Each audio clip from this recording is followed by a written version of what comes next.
Movie की शुरुआत में भाई बहन जोसेफ और सिडनी को दिखाया जाता है। कुछ समय पहले उन्होंने मिलकर एक रॉबरी की थी जिससे उन्हें $7 मिलियन मिले थे। जोसेफ वो पैसे अपने साथ एक बड़े बैग में लाया है।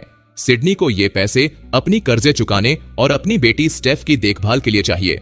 उसे अफसोस है कि वो अपनी बेटी का ठीक से देखभाल नहीं कर सकी है, लेकिन सबसे पहले उन्हें ऐसी जगह छिपना होगा जहां कोई उन्हें ढूंढ ना सके। जोसेफ कहता है कि उसके पास एक परफेक्ट जगह है, लेकिन तभी पुलिस सायरन सुनाई देती है और दोनों जल्दी से जंगल की तरफ भाग जाते हैं। वो अपने पुराने कपड़े फेंककर नए कपड़े पहनते हैं।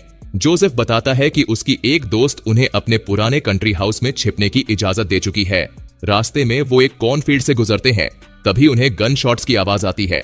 जब वो घर के पास पहुंचते हैं तो देखते हैं कि 3 लड़के वहां शराब की बोतलों पर बंदूक चला रहे हैं। सिडनी उनको धमकाने की कोशिश करती है, लेकिन वो डरते नहीं। तभी जोसेफ आता है तो तीनों वहां से भाग जाते हैं। घर में घुसते ही जोसेफ एक बड़ी क्लॉक नोटिस करता है। तभी फिर से पुलिस सायरन सुनाई देती है। जोसेफ एक दरवाजे की तरफ इशारा करता है और कहता है कि यही वो जगह है। इसके बाद वो पहली मंजिल की क्लॉक के कांटे को एक खास सीक्वेंस में घुमाने लगता है। सिडनी भी बाकी क्लॉक्स के साथ यही करती है। जब सभी घड़ियां एक साथ बजने लगती हैं तो दोनों एक रूम में चले जाते हैं और दरवाजा बंद कर लेते हैं। तभी बिजली चमकती है, बादल गरजते हैं। जोसेफ एक नोटबुक खोलता है और सिडनी को एक एंटीक फोन से एक नंबर डायल करने के लिए कहता है। उसे सिर्फ कुछ शब्द बोलने होते हैं और तुरंत फोन काट देना होता है। बाहर पुलिस ऑफिसर्स की आवाजें सुनाई देती हैं। सिडनी फोन लगाती है और कुछ शब्द बोलती है और तुरंत काट देती है। फिर पूरी तरह से अंधेरा और शांति छा जाती है। जोसेफ दरवाजा खोलता है और जब दोनों बाहर आते हैं तो देखते हैं कि घर बिल्कुल साफ सुथरा और व्यवस्थित है। हर चीज अपनी जगह पर है। सभी घड़ियों के कांटे रुक चुके हैं। इंस्ट्रक्शंस को फॉलो करते हुए जोसेफ लिविंग रूम की क्लॉक को घुमा देता है। सिडनी हैरान रह जाती है कि उन्होंने ये कैसे कर दिखाया और अब वो पूरी तरह से सेफ हैं। जोसेफ याद दिलाता है कि उन्हें यहाँ कम से कम 14 दिन रहना होगा, जो ज्यादा मुश्किल नहीं लगता। पहले दिन वो आराम करते हैं। जोसेफ घर के आसपास घूमता है। सिडनी नहाती है और अलमारी में पुराने कपड़े पहनकर देखती है। दूसरे दिन वो डिनर बनाते हैं, बैठकर बातें करते हैं।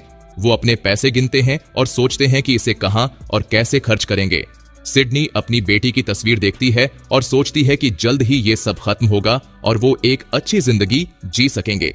इसी तरह 13 दिन बीत जाते हैं। एक शाम सिडनी अपने भाई को इस अजीब घर में रखी चीजों की वैल्यू समझा रही थी। सिडनी फिर उस औरत के बारे में पूछती है जिसने उन्हें ये मैजिकल घर छुपने दिया, लेकिन जोसेफ उसे ज्यादा कुछ नहीं बता सकता। वो कहता है कि उस औरत ने बस उसे अपनी नोटबुक दी थी। अचानक सिडनी को अपने पेरेंट्स की याद आती है। उसे अपनी माँ और जोसेफ को अपने पिता की याद आती है। वो दोनों याद करते हैं कि उनकी माँ पियानो बजाया करती थी, लेकिन सिडनी को सबसे ज्यादा एक ओल्ड ट्यून याद आता है जो वो एक स्टीरियो सिस्टम डिस्क पर सुनती थी। अब वो समय आ गया जब वो घर लौट सकते थे। सिडनी घर को साफ करने लगती है और जोसेफ बैग्स पैक करने लग जाता है। लेकिन जब वो उस रूम के पास पहुंचते हैं जहां से वो आए थे, तब देखते हैं कि वो लकड़ी के तख्तों से बंद है। एक तख्ते पर शब्द खुदे हुए हैं जो उन्हें पास की एक पुरानी मिल की ओर जाने का ऑर्डर देते हैं। सिडनी परेशान हो जाती और वो मिल की ओर दौड़ पड़ती है। उसका भाई उसे पकड़कर शांत करता है। जब वो मिल के अंदर जाते हैं तो उन्हें बेसमेंट में चर्च की बेंचें मिलते हैं। तभी उनकी टॉर्च की रोशनी एक सड़ी गली लाश पर पड़ती है। वहां एक चेतावनी लिखी होती है कि वो टाइम लूप में फंस चुके हैं और नीचे साइन करने को कहा जाता है अगर वो इसे समझते हैं और मानने को तैयार हैं। सिडनी ये करने से मना कर देती है और भाग जाती है, लेकिन कुछ दूर जाने के बाद अचानक उसे बहुत अजीब महसूस होता है। वो खून की उल्टी करती है और समझ जाती है कि वो इस जगह की सीमा से बाहर नहीं जा सकती। उसका भाई उसे वापस अंदर ले जाता है। सिडनी को यकीन नहीं हो रहा कि उनके साथ क्या हो रहा है। वो रोने लगती है और अपनी बेटी को याद करती है। उसका भाई बताता है कि मिल में मिली लाश उसी औरत की है जिसने उसे यहां छिपने में मदद की थी। उसने उसे पहचान लिया क्योंकि उसके पास वही घड़ी थी जो उसके परिवार की विरासत थी। वो सोचते हैं कि कोई उन्हें बचाने आ सकता है या नहीं, लेकिन उन्होंने अपनी पहचान इतनी छिपा ली थी कि बचने की कोई उम्मीद नहीं थी। जोसेफ के पास चेतावनी पर साइन करने के अलावा कोई चारा नहीं बचता। जैसे ही वो साइन करता है, उनके सामने अचानक एक तिजोरी आ जाती है। उसे याद आता है कि नोटबुक में कुछ नंबर लिखे थे। उस नंबर्स का इस्तेमाल करके वो तिजोरी खोलता है और उसमें उसे एक टेप रिकॉर्डर और एक नोट मिलता है। उसमें लिखा होता है कि उसे कुछ बोलकर दरवाजा बंद करना होगा ताकि कनेक्शन बन सके। जोसेफ ऐसा ही करता है और थोड़ी देर बाद जब वो रिकॉर्डिंग सुनता है तो किसी अनजान व्यक्ति की आवाज आती है। वो आदमी कहता है कि उन्हें इस फार्म पर नहीं होना चाहिए, उसे पैसों के बारे में भी पता होता है। सिडनी उसे पैसे का हिस्सा देने का ऑफर करती है ताकि वो निकल सके, लेकिन रिकॉर्डर अचानक बंद हो जाता है।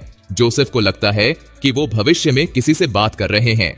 सिडनी भी वही तरीका अपनाती है और तिजोरी को फिर से खोलती और बंद करती है।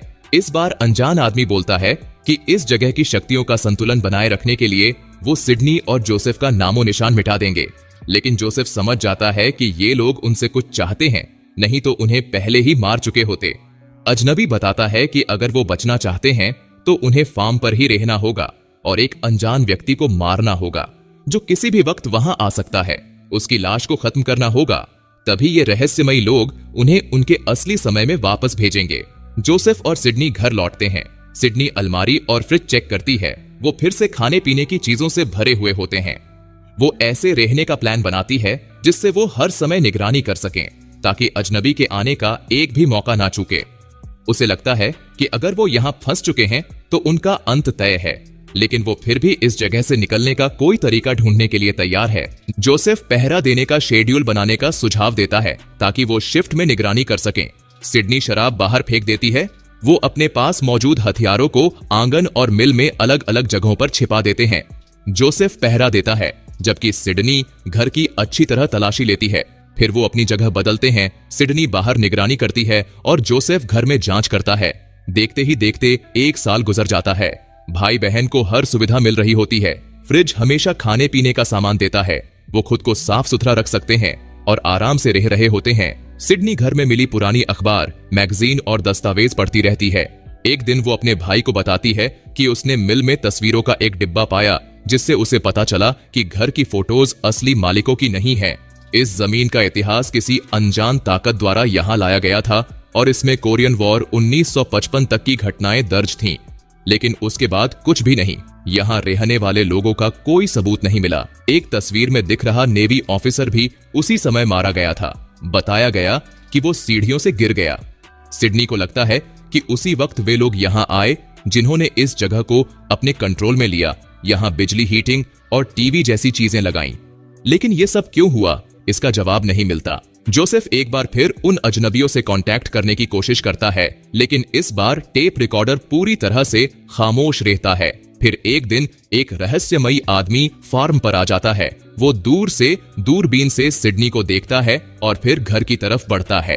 वो बंदूक निकालता है और सिडनी को मारने की कोशिश करता है, लेकिन जोसेफ उसे देख लेता है और सिडनी को चिल्लाकर सतर्क करता है। गोली सिडनी को नहीं लगती। फिर वो नकाबपोश आदमी जोसेफ पर फायर करता है, लेकिन जोसेफ भी समय रहते घर के अंदर छिप जाता है। वो उसे पकड़ने की कोशिश करते हैं, लेकिन वो दिखता ही नहीं। जोसेफ घर का चक्कर लगाकर अपने छिपाए हुए हथियार लेने जाता है, लेकिन तभी अजनबी फिर से गोली चलाता है। जोसेफ भागकर घर के अंदर आ जाता है, लेकिन नकाबपोश आदमी भी उसके पीछे पीछे आ जाता है। थोड़ी देर बाद सिडनी खेत से म्यूजिक की आवाज सुनती है। कोई टेप प्लेयर चला रहा होता है जिससे उनकी मां का पसंदीदा गाना बज रहा होता है। सिडनी देखती है कि जोसेफ जमीन पर पड़ा हुआ है और एक आदमी उसके पास खड़ा है। सिडनी खेत में जाती है और उनके बीच झगड़ा होता है। इस दौरान सिडनी घायल हो जाती है। वो घर में आकर खुद को पट्टी बांधती है। तभी उसे पता चलता है कि अलमारी फिर से बंद हो चुकी है। गुस्से में वो दरवाजा तोड़ने की कोशिश करती है, लेकिन तभी बोर्ड पर चेतावनी दिखती है कि ऐसा न करे। उसी वक्त कमरे में अचानक एक तिजोरी प्रकट होता है। इस बीच जोसेफ को एक चर्च में होश में आता है, लेकिन उसकी टांगें बंधी होती हैं। सिडनी दोबारा सेफ खोलकर कनेक्शन बनाती है और जिद करती है कि वो अपने भाई के साथ यहाँ से जाना चाहती है। अजनबी उसे चेतावनी देते हैं कि अगर उसने दरवाजा तोड़ा तो दोनों मर जाएंगे। उसी वक्त विजिटर जोसेफ को पिस्टल उठाने की कोशिश करते देख लेता है और उस पर हमला कर देता है। अजनबी कहते हैं कि वो रिस्क नहीं ले सकते कि विजिटर भाग जाए। सिडनी अपनी मां के म्यूजिक का जिक्र करती है, लेकिन वो साफ कह देते हैं कि विजिटर उसकी मां नहीं है। इस बीच विजिटर, जो बोल नहीं सकता, लिखकर जोसेफ को बताता है कि उसे अजनबियों से संपर्क करके कहना होगा कि उसने और सिडनी ने घुसपैठिए को मार दिया है। सिडनी से जबरदस्ती पूछताछ हो रही होती है कि वो विजिटर के बारे में क्या जानती है। अजनबी वादा करते हैं कि वो उसे समझाएंगे कि वो इतने पक्के कैसे है कि ये उसकी मां नहीं है, लेकिन तभी कनेक्शन कट जाता है। चर्च में विजिटर जोसेफ को टेप रिकॉर्डर में घुसपैठिए की मौत की पुष्टि करने के लिए कहता है। जोसेफ उन्हें बताता है कि लाश बाहर है और वो घायल है, और अगर अजनबी सिडनी से संपर्क कर सकते हैं तो वो दोनों लाश दिखा देंगे। सिडनी ये मैसेज पाकर जोसेफ को बचाने के लिए निकल पड़ती है। इसी बीच विजिटर लिखकर जोसेफ को बताता है कि वो उस इंसान को ढूंढ रहा है जिसने उसके परिवार को मारा था। तभी बाहर से सिडनी की आवाज आती है और विजिटर बाहर भागता है। फायरिंग शुरू हो जाती है और इस बार विजिटर भाग जाता है। जोसेफ किसी तरह अपनी पिस्टल उठाकर खुद को आजाद कर लेता है, जबकि सिडनी विजिटर का पीछा करते हुए घर में घुस जाती है। दोनों के बीच लड़ाई होती है और सिडनी उसे घायल कर देती है। वो उसका मास्क हटाने की कोशिश करती है और जैसे ही वो ऐसा कर पाती है, वो ये देखकर चौंक जाती है कि विजिटर उसकी बेटी स्टेफ है, जो अब बड़ी हो चुकी है। सिडनी ये समझने की कोशिश कर रही होती है कि ये सब क्या हो रहा है। तभी जोसेफ अंदर घुसता है और स्टेफ पर गोली चला देता है। सिडनी उसे बचाने की कोशिश करती है, लेकिन गोली उसे लग जाती है। जोसेफ अपनी मरती हुई बहन के लिए दुखी होता है, जबकि स्टेफ उस रूम के रास्ते भाग जाती है जहां से जोसेफ और सिडनी आए थे। अब जोसेफ अकेला रह जाता है। जोसेफ टेप रिकॉर्डर में अजनबियों को बताता है कि विजिटर जा चुकी है। वो सिडनी को दफनाता है और मिल पर इंतजार करता है, जैसा उसे कहा गया था। अचानक उसे किसी अनजान जगह भेज दिया जाता है, जहां उसकी मुलाकात टेप रिकॉर्डर वाले अजनबी और एक औरत से होती है। वो जोसेफ से विजिटर के बारे में जानकारी मांगते हैं, लेकिन उसके पास कोई जवाब नहीं होता। वो बताते हैं कि जोसेफ और सिडनी ने नियम तोड़े हैं और अब उन्हें मिटा दिया जाएगा। जोसेफ आखिरी मौका मांगता है और अजनबी मान जाते हैं। वो उसे वापस उसी दिन भेज देते हैं जब वो पहली बार कैफे में सिडनी से मिला था। इस बार जोसेफ सिडनी को बताता है कि वो ये चक्र कई बार जी चुका है और हर बार वो गलती से मर जाती है। उसे रोकने का एकमात्र तरीका यही है कि सिडनी उसे अभी मार दे, पैसे ले और अपनी बेटी के पास लौट जाए। सिडनी जोसेफ को गोली मारकर भाग जाती है, जबकि पुलिस की सायरन बजती है। और इसी के साथ ये मूवी यही खत्म हो जाती है। फिल्म काफी अजीब और उलझी हुई लगती है। ये सब कौन कर रहा था, उनका मकसद क्या था, और क्यों सिडनी की अपनी बेटी ही उसकी दुश्मन बन गई? ये सवाल अंत तक रहस्य बने रहते हैं। शायद इसका खुलासा मूवी के अगले पार्ट में होगा।